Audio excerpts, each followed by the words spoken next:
কেন মানো ওরকম করতে নেই বাবা। শোনা তুমি, তুমি আজ ঘুরতে গেছিল ওই বাড়িতে, আমি কিছু বলেছি? এখন তো একটু তুমি পড়তে বসতে পারতে ড্যাডির কাছে সে। হ্যাঁ, সারাদিন তো এ বাড়ি ও বাড়ি করলে, ভাল লাগছে না কথা শুনতে।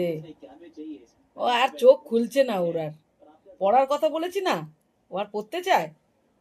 সারাদিন ওকে ঘুরতে দাও লোকের বাড়ি। হানি, আমি কাল থেকে যদি কারোর বাড়িতে যেতে না দেখি, ড্যাডি এসে যদি ঘরে দেখে, দেখো কিচ্ছু বোঝে না, ও এমন করছে এরকম করছে, দুঃখীরাম হয়ে গেল, মাথা নিচু করে বসলো।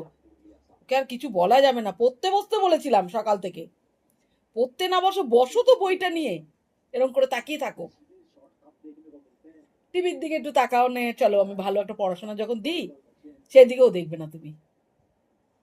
শুধু দরজা খুলে দাও, আমি এখন ওই বাড়িতে যাবো ঘুরতে, ওদের সঙ্গে খেলবো, বাচ্চাদের ভয় দেখাচ্ছ আবার। বাচ্চাটার গলার আওয়াজ পেলে তুমি তাকে ভয় দেখাচ্ছ।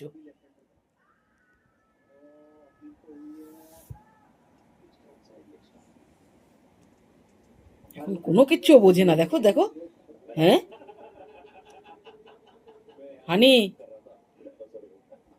আমি বারবার করে এক কথা বলে দিচ্ছি, আমি কাল